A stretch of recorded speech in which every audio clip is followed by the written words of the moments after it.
Hi, welcome to my YouTube channel knowledge with Ragib. तो चलिए हम लोग मॉडर्न हिस्ट्री में देख रहे थे किस तरह से यूरोपीय कंपनियों का आगमन है और क्या है जुड़ा हुआ इससे बातें।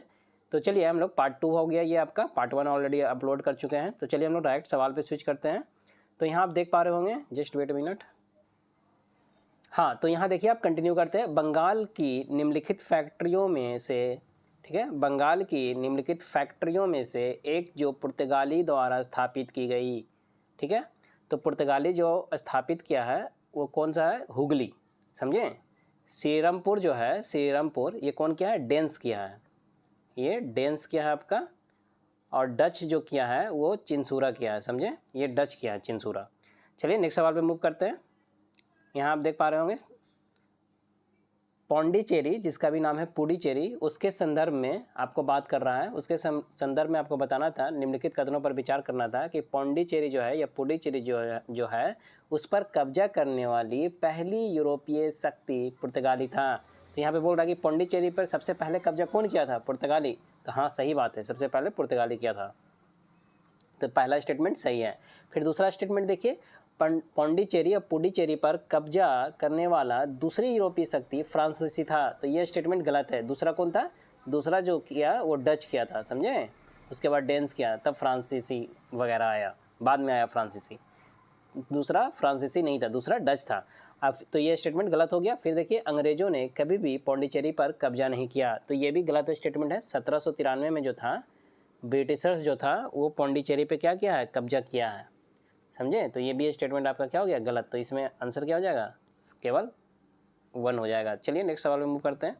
यहाँ देखिए, हुगली जो है उसको बंगाल की खाड़ी में समुद्री लूटपाट, हुगली जो है उस वो कहाँ है? बंगाल की खाड़ी में आपको देखने को मिलेगा। समुद्री लूटपाट यानी समुद्री डकैती के लिए किसने अड्डा बनाया था? तो ये पुर्तगाली जो था वही अड्डा बनाया था, यहाँ से लूटपाट करता था। तो हुगली को जो समुद्री लूटपाट का अड्डा बनाया था ना, वो कौन था? तो ये पुर्तगाली था। चलिए नेक्स्ट सवाल। यहाँ देखिए, निम्नलिखित में से कौन कलकत्ता का संस्थापक था? ठीक है ना, अथवा कलकत्ता किसने बसाया? तो कलकत्ता जो है आपको जॉब चार्नोक बसाया है। देखिए, ये एक्चुअली 2003 में आपका एक आया था डिसीजन हाईकोर्ट का, तो उसमें इस चीज़ से इनकार किया गया था। बट अगर वैसा कुछ नहीं आता ना, नॉफ द एबव टाइप का, तो आपको जॉब चार्नक ही मारना है, क्योंकि बहुत से प्रीवियस एग्जाम में पूछा हुआ है, जो कि 2004 2006 में भी पूछा हुआ है। तो जॉब चार्नक इसका आंसर होगा, समझे। तो चलिए नेक्स्ट सवाल में मूव करते हैं। यहाँ देखिए, निम्न में से किस स्थान पर भारत में प्रथम नगर निगम स्थापित किया गया था? तो प्रथम नगर निगम अगर बोलेगा तो मद्रास में स्थापित किया गया था, समझ गए। चलिए नेक्स्ट सवाल में मूव करते हैं। यहाँ देखिए, भारत जो है, भारत उसके साथ व्यापार के लिए सर्वप्रथम संयुक्त पूंजी कंपनी किन लोगों ने आरंभ की? तो यहाँ पे देखिए, एक्चुअली ब्रिटेन नहीं दिया हुआ है, अगर ब्रिटिश नहीं दिया हुआ है। अगर ब्रिटिश दिया हुआ रहता तो ब्रिटिश आंसर हो जाता। क्यों? क्योंकि देखिए, ये जो किया था वो 1602 में किया था। ये इसका आंसर डच हो जाएगा। यहाँ पे जो इस ऑप्शन के हिसाब से डच हो जाएगा, क्योंकि ये 1602 में लाया। लेकिन इससे पहले ही 1600 से पहले ही शायद आई थिंक 1599 में ही ब्रिटिश जो था वो जो था जॉइंट स्टॉक कंपनी बोलते हैं, तो वो एक्चुअली ऑलरेडी लाया था। तो अगर इसमें ऑप्शन रहता है ब्रिटिश, तो ब्रिटिश आपका पहला ऑप्शन होता है। यहाँ पे ब्रिटिश नहीं है, इसलिए यहाँ आंसर क्या आएगा? डच होगा। चलिए नेक्स्ट सवाल में मूव करते हैं। यहाँ देखिए, यहाँ बोल रहा है निम्नलिखित कथनों में से कौन सा एक कथन जो है आपका सही है, मतलब कौन सा एक सही है। तो इसमें से कौन सही है ये बताना है। देखिए, आधुनिक कोची जो है, आधुनिक कोची भारत की स्वतंत्रता तक डच उपनिवेश था। तो ऐसा बिल्कुल भी नहीं है, यह स्टेटमेंट गलत है। मतलब जो भारत कब स्वतंत्र हुआ जी, कब इंडिपेंडेंस हुआ? 1947 में। क्या तब तक इसी का अंडर कंट्रोल में था? डच के अंडर कंट्रोल में तो नहीं। देखिए आगे पता चलेगा कैसे नहीं। डच उसने पुर्तगाली को पराजित किया और आधुनिक कोची में उन्होंने फोर्ट विलियम्स का निर्माण किया। तो यह स्टेटमेंट सही है कि डच जो था पुर्तगाली को हराया और फिर क्या किया? वो फोर्ट विलियम का निर्माण किया, समझे। कहाँ? आधुनिक कोची में। उसके बाद देखिए, यहाँ देखिए, आधुनिक कोची जो है पहले डच उपनिवेश था, जिस पर बाद में पुर्तगाली का अधिकार हो गया। यहाँ अभी बी में ही आप देख पा रहे होंगे, पहले पुर्तगाली का था, उसको हराया डच, समझे। तो ये स्टेटमेंट गलत है, सी। अब यहाँ देखिए, आधुनिक कोची जो है कभी भी ब्रिटिश का उपनिवेश का भाग नहीं था। तो ये भी स्टेटमेंट गलत है, ठीक है। 1814 में ये ब्रिटिश का रह चुका है, समझे। ब्रिटिश का कंट्रोल दबदबा आधुनिक कोची पे रह चुका है। तो ये भी स्टेटमेंट आपका क्या है, गलत है। तो आपको क्या पूछ रहा था, कौन सा स्टेटमेंट सही है, तो सिर्फ बी स्टेटमेंट यहाँ आपका सही हो जाएगा। चलिए नेक्स्ट सवाल में मूव करते हैं। यहाँ देखिए, भारत में ईस्ट इंडिया कंपनी की सफलता का राज क्या था। तो भारत में राष्ट्रीय भावना की कमी थी, बहुत ज़्यादा लोगों के अंदर क्या था, भावना नहीं थी, नेशनलिज्म वाला भाव नहीं था, इस वजह से, ठीक है ना। तो ये बात सही है। फिर देखिए, कंपनी की सेना को, जो कंपनी है, कंपनी उसके जो सेना है उसको पश्चिमी प्रशिक्षण मिला था, ठीक है, तथा उनके पास आधुनिक हथियार था। सही बात है।